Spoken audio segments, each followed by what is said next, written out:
Terima kasih saudara, Anda masih bersama kami. Diduga alami remblong, mobil yang dikemudikan seorang lurah di Banyuwangi melaju tak terkendali hingga menabrak dua sepeda motor dan lapak pedagang pasar. Akibatnya seorang pedagang terluka dan harus dilarikan ke rumah sakit. Polisi! Mabuk itu, ya Allah! Suasana pasar Banyuwangi di Jalan Raya Satsuit Tubun mendadak heboh pada Jumat petang. Mobil yang dikendarai M. Syafi'i tiba-tiba melaju tak terkendali hingga menabrak dua sepeda motor yang parkir dan lapak pedagang pasar di tepi jalan raya.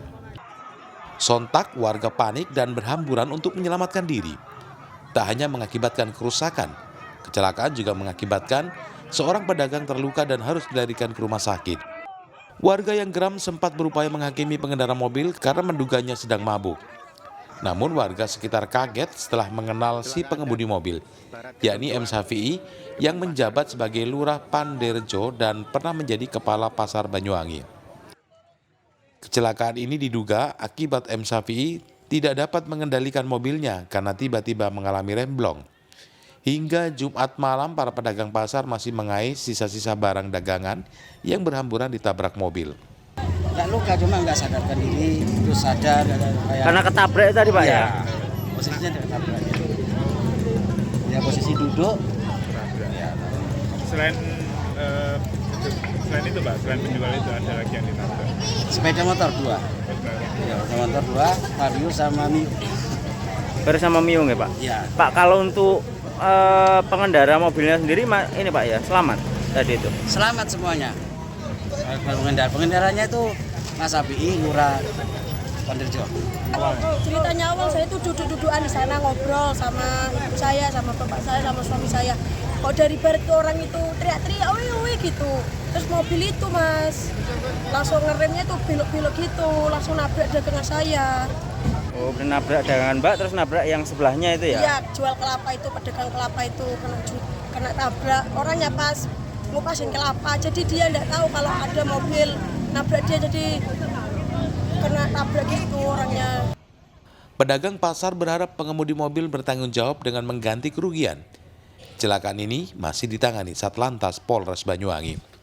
Taufik Ferdiansyah melaporkan dari Banyuwangi.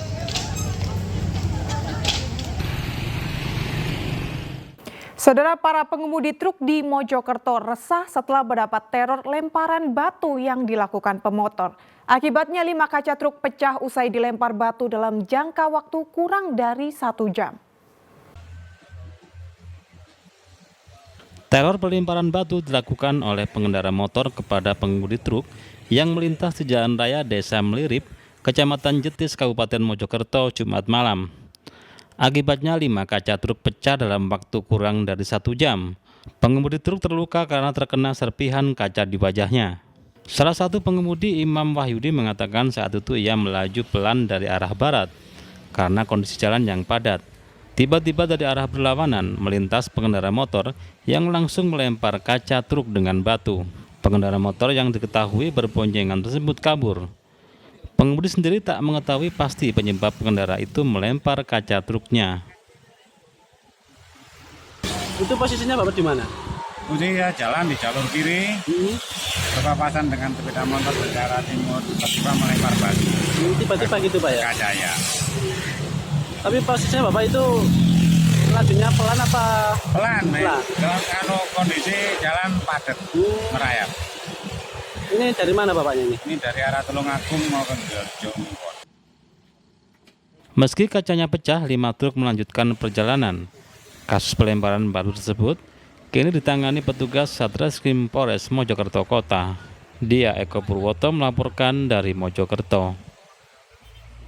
Saudara, komplotan pencuri motor yang terdiri dari 2 pelaku dan seorang penadah dibekuk Satreskrim Polres Lumajang. Polisi menyita 9 motor curian hasil kejahatan di belasan TKP. 2 pencuri sepeda motor berinisial SN dan MS warga desa Kalisemut, Kecamatan Padang, dan penadah motor curian berinisial HS warga desa Ranuyoso, Lumajang tak berkutik digelandang ke Mapores Lumajang. Ketiganya merupakan komplotan curanmor yang beraksi di 13 lokasi di Lumajang. Sasarannya adalah motor yang diparkir tanpa kunci tambahan. Para tersangka merusak rumah kunci motor korban dengan kunci T dan tak kurang dari 1 menit membawa kabur motor curian.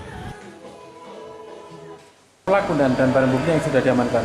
Untuk pelaku sendiri ada 2 orang dan saat pengembangan dari kedua pelaku menuju ke 480 penada. Ini 3 pelaku dan ya? 3 pelaku, Sama 2 penada. pelaku sama 1 penada. Barang bukti yang diamankan dan? Ini untuk sementara barang bukti yang diamankan sudah ada 9 unit kendaraan bermotor. Pelaku ini residivis atau apa? Salah satu pelaku ini residivis. Dari tersangka, polisi menyita barang bukti 9 motor hasil curian serta kunci T. Para pelaku dijerat dengan pasal 363 KUHP tentang pencurian dengan pemberatan, ancaman hukuman 9 tahun penjara. Nur Salim melaporkan dari Lumajang. Saudara, peristiwa ini bisa menjadi pelajaran agar kita tidak mudah menghakimi seseorang yang belum terbukti berbuat jahat. Di Mojokerto, seorang pemuda yang dituduh copet dan sempat dihajar massa saat acara pesta rakyat akhirnya dibebaskan polisi. Korban salah tangkap yang berprofesi sebagai satpam itu tidak terbukti mencopet. Dimas Ardiansyah, warga Balung Wono, Kecamatan Trowulan, Kabupaten Mojokerto, kini bisa bernafas lega.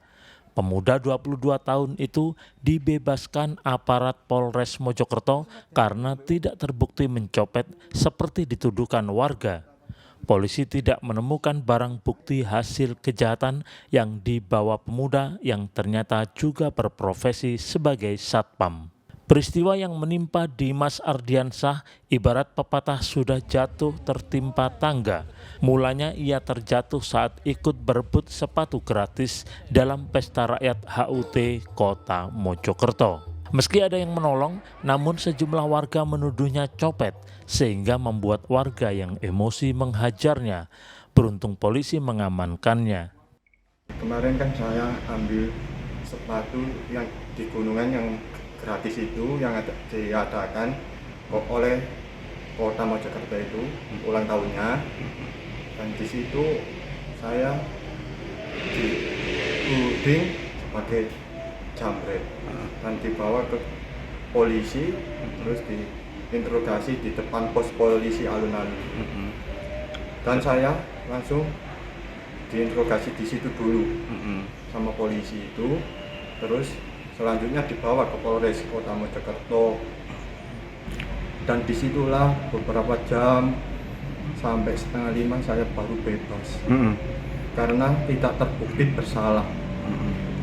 Memang benar pada kejadian waktu itu Mas Dimas Ardiansyah itu dituduh sebagai jambret. Kebetulan saat saya di lokasi saya melihat Mas Dimas itu dikeles oleh beberapa orang. Akhirnya dengan kecepatan dan respon cepat sebelum dihakimi oleh massa, akhirnya Mas Dimas saya bawa dan diamankan di Polres Mojokerto Kota. Setelah dilakukan pemeriksaan interogasi yang bersangkutan dan saya tanya dari penyidik yang menginterogasi, tidak ditemukan bahwa Mas Dimas Ardiansyah ini pelaku kejahatan. Jadi intinya Mas Dimas Ardiansyah ini adalah korban dari beberapa orang yang menyebut yang bersangkutan adalah jambret. Polisi mengimbau masyarakat agar tidak mudah terprovokasi dan main hakim sendiri. Dia Eko Purwoto melaporkan dari Mojokerto. Saudara, berbagai tradisi jelang Idul Adha dilakukan masyarakat. Salah satunya suku Osing di Banyuwangi yang memiliki tradisi menjemur kasur sebagai simbol bersih desa saat bulan Zulhijjah. Uniknya, selain dilakukan bersama-sama satu kampung, kasur warga warnanya seragam hitam dan merah sebagai simbol keharmonisan serta keberanian.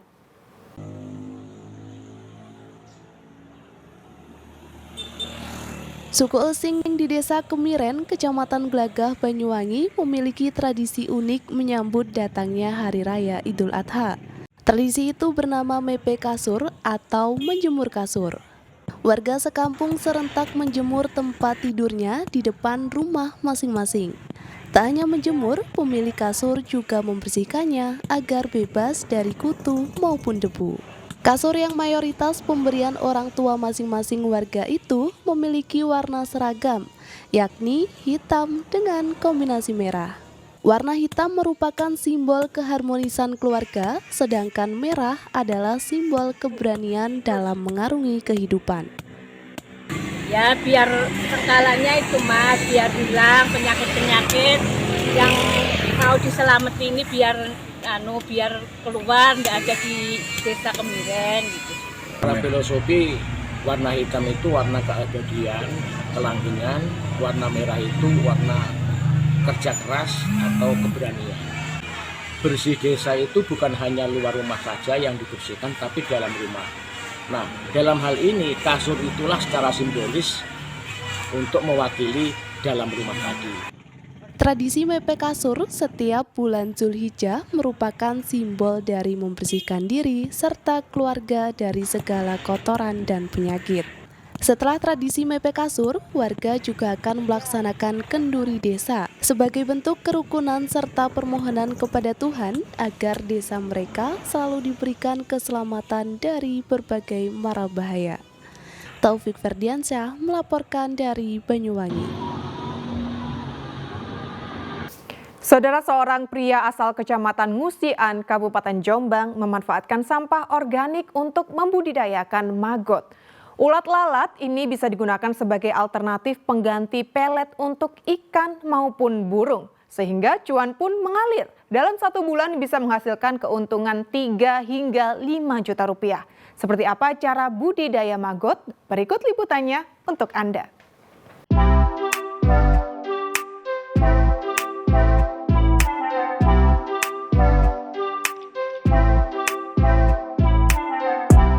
Memanfaatkan lalat jenis Black Soldier Fly atau BSF, penghasil larva atau ulat, yang bisa digunakan untuk bahan pakan alternatif pengganti pelet pada ternak ikan ataupun burung.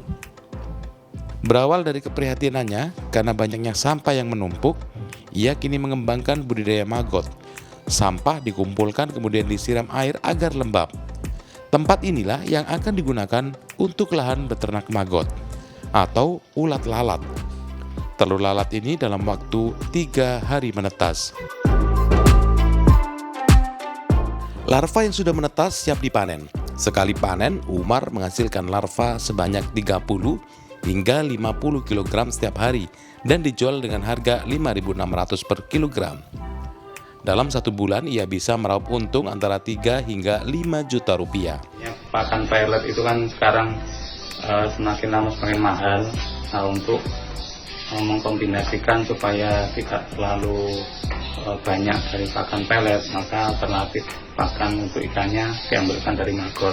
Dari situ kita memanfaatkan dari limbah sampah organik, terus kita kasih bibit maggot. Nah, itu ada 2 yang dihasilkan, yaitu larva maggotnya dan untuk pupuk kompos juga. Jadi dari permintaan itu kita mulai usaha untuk budidaya maggot itu.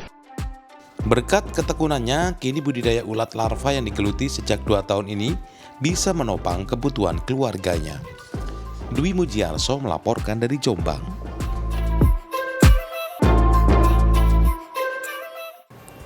Ya, saudara, informasi tadi sekaligus menjadi akhir perjumpaan kita dalam Liputan 6 Daerah Jawa Timur kali ini. Atas nama seluruh kru yang bertugas, saya Madari Sasmita mengucapkan terima kasih atas perhatian Anda. Selamat beraktivitas dan salam SCTV.